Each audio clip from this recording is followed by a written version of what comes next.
good afternoon, and good evening, B-Fam Podcast. Thank you for listening in. And as always, thank you for giving me your time. Today, I want to talk about navigating life through stressful situations.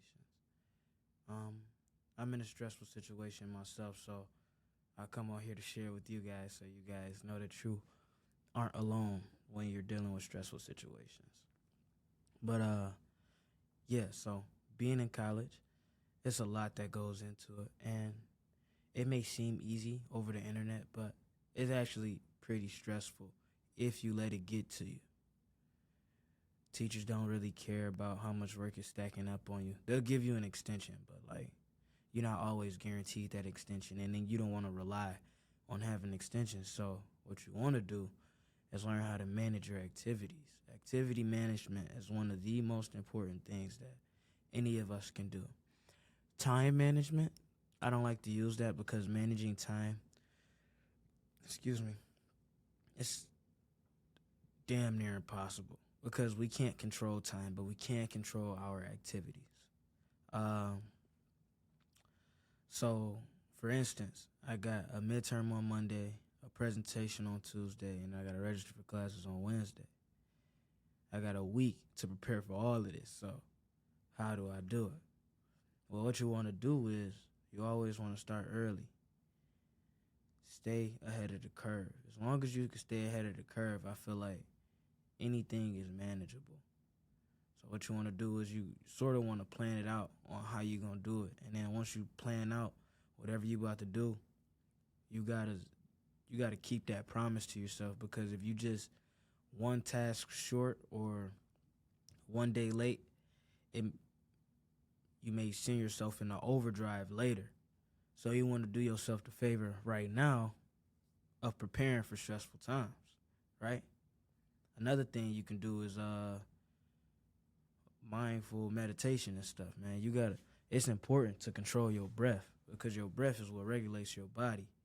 You know what I'm saying?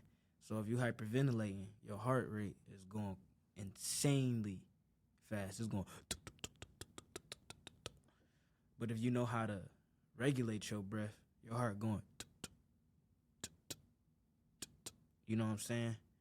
You're able to think. You don't got no cortisol running throughout your brain.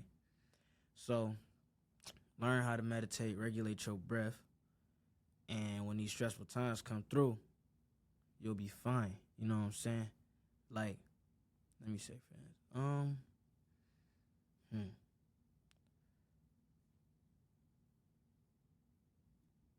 Yeah, so once you got that together, it's really you got to start looking at it like it's a game. You know what I'm saying? People be like, oh, life ain't a game, life ain't this, life ain't that. Life is a game. You just don't want to die. You know what I'm saying? Everything is up to us, and we really have control over more than we think we do. Even if we don't have direct control over it, we do have a lot of indirect control over our lives. Because all the decisions that we make influence everything that happens to us. Every decision that you ever made has led you to this moment in time, right here, right now. So like I was saying, you got to look at it like it's a game. You got to be able to have fun with it, because the second you let it get into your head that you may fail or you may not come out the other end, that's when your brain start to jumps into fight or flight, bruh. So your brain dang, I may not make it out this stressful situation. I may not get out. I may fail everything. And that's when you start to get down on yourself, and that's where procrastination come from. Because you so scared of the outcome that you don't even try to start. And you prolong this thing happening so long that when you do get to the situation that you're supposed to be practicing for, the inevitable happens. Of course you're going to fail if you never started to try. You got to give yourself a chance. So you got to look at it like it's a game, man. The first quarter is just straight training. You just getting into it, finding your groove. You know what I'm saying? Second quarter, you're starting to heat up. All right, let me do some practice. Practice problems, you know what I'm saying? Start trying some shout outs. Third quarter, we into it. We close to the end of the week. You know what I'm saying? It's time to start wrapping up. Send out any emails you got to send out to get extensions. You know what I'm saying? Ask for any type of help that you can get and get it. Fourth quarter, boy, we balling. You know what I'm saying? It's time for the test. All right, boom. Test 1 done. Boom. Test 2 done. Boom. Test 3 done. And when you done with your final series, you know what I'm saying? Hopefully y'all understand basketball terms. Once you know with that final series, it feel good though. Even if you don't get all the scores that you imagined you'll get, it's fine. Because look who's still alive at the end of the day. And as long as you know you put in your best effort towards whatever goal that you set, you should be fine, bruh. Because none of this is going to define you for the rest of your life, like I said before. So just go through and have fun with it. Don't let stress manage you. You got to manage the stress. You gotta be the what they say. You gotta be the captain of your ship, the master of your fate, man. You gotta decide what's gonna be done. You gotta decide what you gonna do. Nobody else can decide that for you. Nobody else is gonna come save you. And I don't even mean that in like a nobody else is gonna come save you. No. Nobody else is gonna save you. So that should excite you and be like, damn. I gotta save myself. It's up to me to save myself. It's up to me to put these ideas that I got into my brain right now into action. Your body loves when you fulfill your own promises. You gotta keep the promises to yourself and follow through on them. The more you break promises to yourself, the less your body gonna trust you, the more unconfident you gonna feel, the more anxiety you gonna feel, the more depression you gonna feel. But the more you tell yourself you're going to do something and you get up and do it, the more your body going to be like, yeah, I'm him. I'm them. I'm she. I'm her. I'm that. You know what I'm saying? You're going to feel like the man. Because your body like, yeah, I said I was going to do it, then I did it. Yeah, I said I was going to do it, then I did it. So you got to uplift yourself. And that's when those around you going to uplift you. You got to put yourself in environments where people like, dang, what's going on with you? You know what I'm saying? Not people that encourage when you fail. You know what I'm saying? Not people that laugh at you when you down. Not people that laugh at you because you failed or did something. Not people that put you down or bring you down to their level. You need people that's going to raise you up and look at you like, hey, you said you was going to do this. Why you ain't doing it? Not everybody going to be accountable for you, but it's cool to have some accountable friends that's going to look at you and say, hey, you said you was going to do this, this, and that. You ain't do nothing. You ain't did nothing. That should make you feel like you not coming through and you not helping those around you. You got to be of some value to those around you. If you don't add any value to the people around you, what are you around for? You are a leech. You know what I'm saying? If I came around and I added no value to any of my friends, bro, I would be a leech. I would be a user. You don't provide anything when you don't follow through on your own goals, on your own promises. If I look at you and you don't follow through on the things that you say you're going to follow through for yourself, how can I ever expect for you to follow through on promises that you made to me? I can't. But you got to be the change that you want to see. You want to see people around you helping you, you got to help yourself.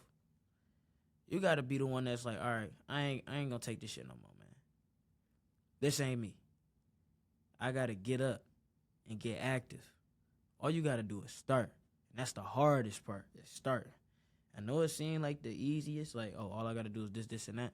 Yeah, it's easy to talk, but it's easy to walk. You can crawl, but can you walk?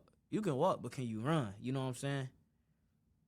Always ask yourself for a little bit more, but don't ask yourself for too much more. You got to know when enough is enough. You know what I'm saying? Because you don't want to work through fear. And I'm not saying you don't want to face your fears. When I say you don't want to work through fear, never work through the fear of failure. Because the second you fear failure, the second failure seems the biggest, the most likely to happen, is when you work through fear of failure.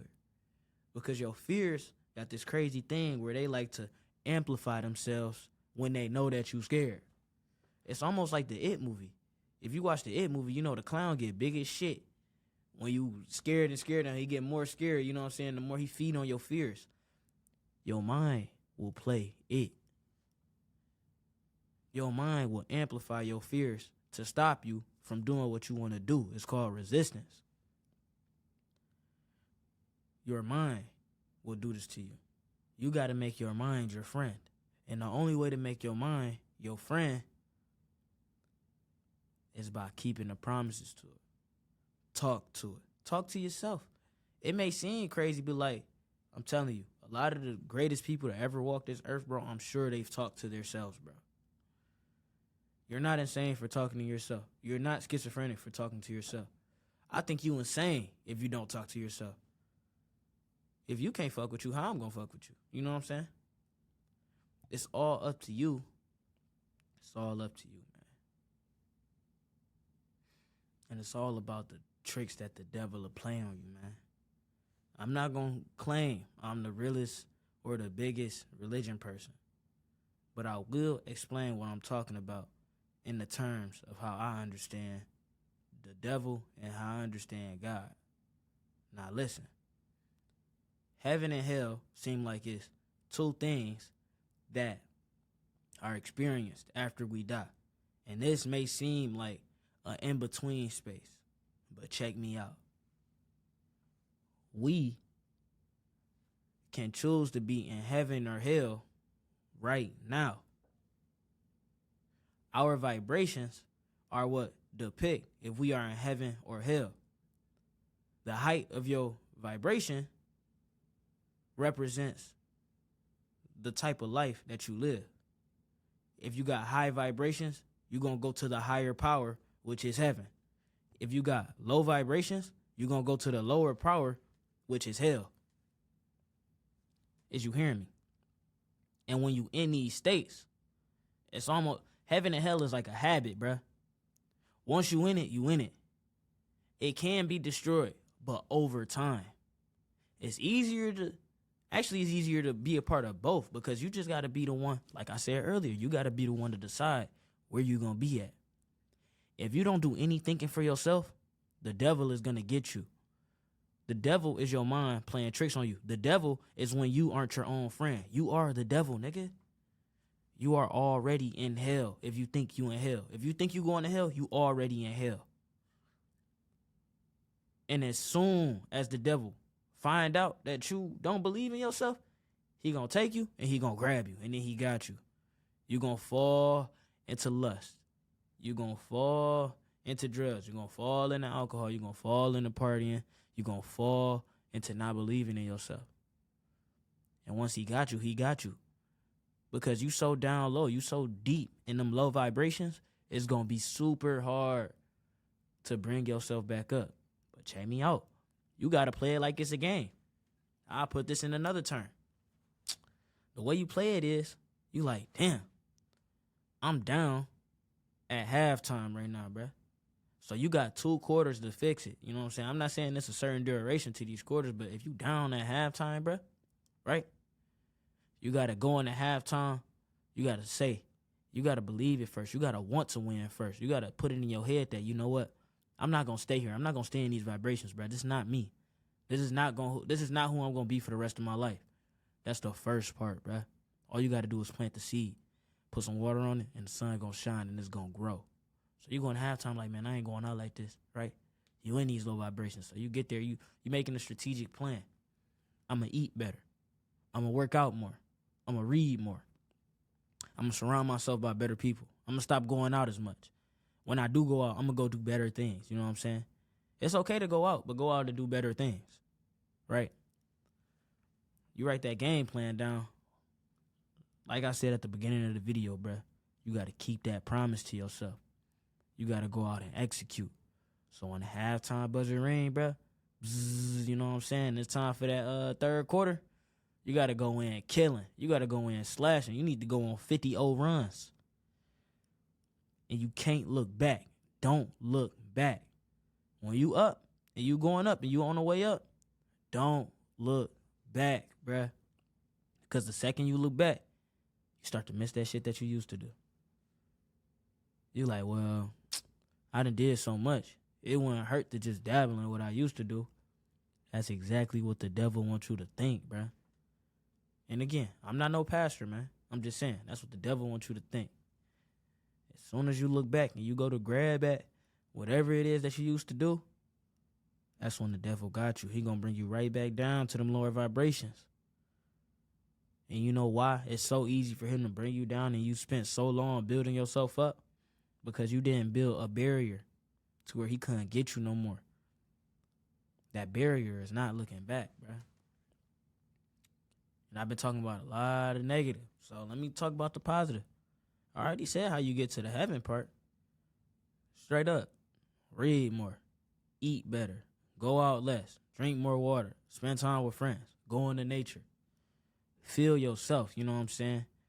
Understand yourself before you try to understand those around you. To the extent that you understand yourself is the extent to how much you can understand those around you. If you're not emotionally intelligent within, how can you expect to understand others' emotions? Everything gonna seem like an attack on you if you don't understand yourself. You know what I mean? A lot of that misunderstanding and anguish and hate and fear come from you not doing self-reflection, man.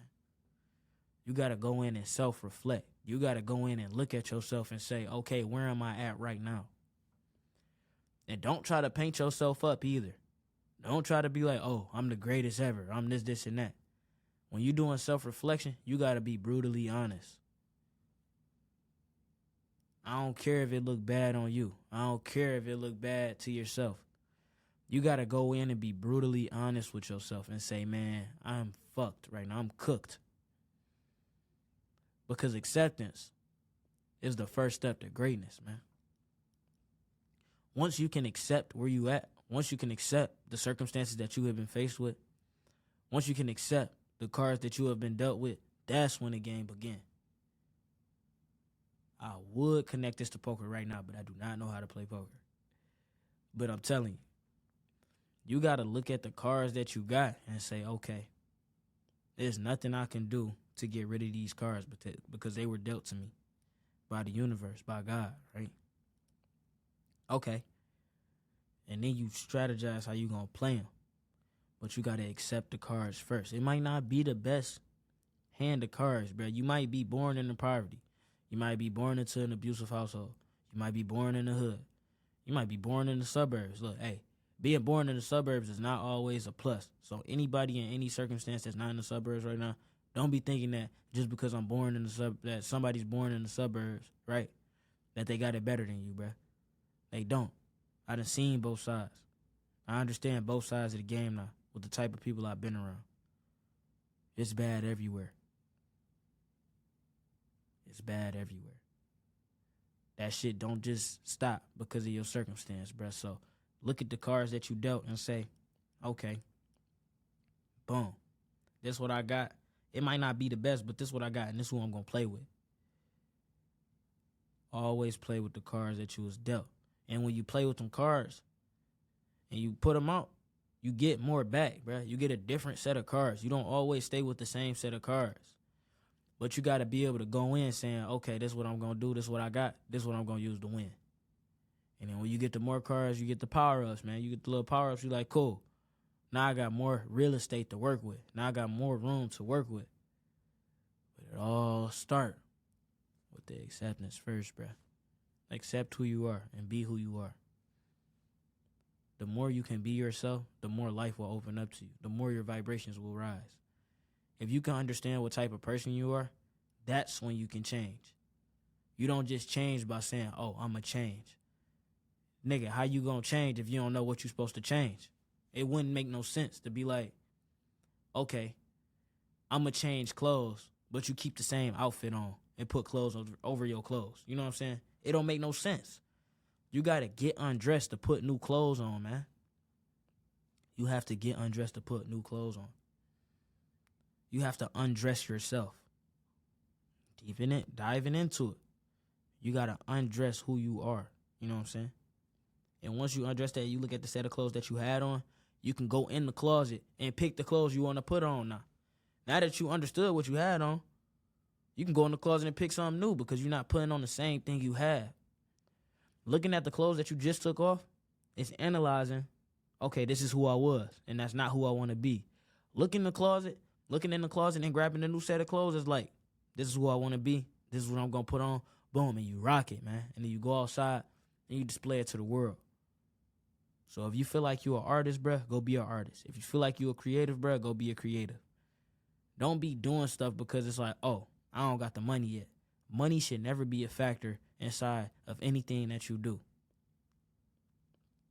And I know it sounds crazy, like, oh, I don't got the funds for this, I don't got the funds for that. Bro, the funds is out here. All you got to do is ask.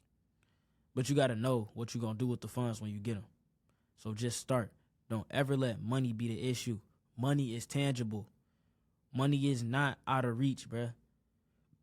Money is a byproduct of you following your goals. Never let money be the driving factor in any of your decisions. Not the lack of it and not the surplus of it, bruh. Don't let money be the thing that determines whether you follow your goals or not. Money ain't nothing, man. And money don't always have to be the paper or the USD or the euro or whoever is listening uses.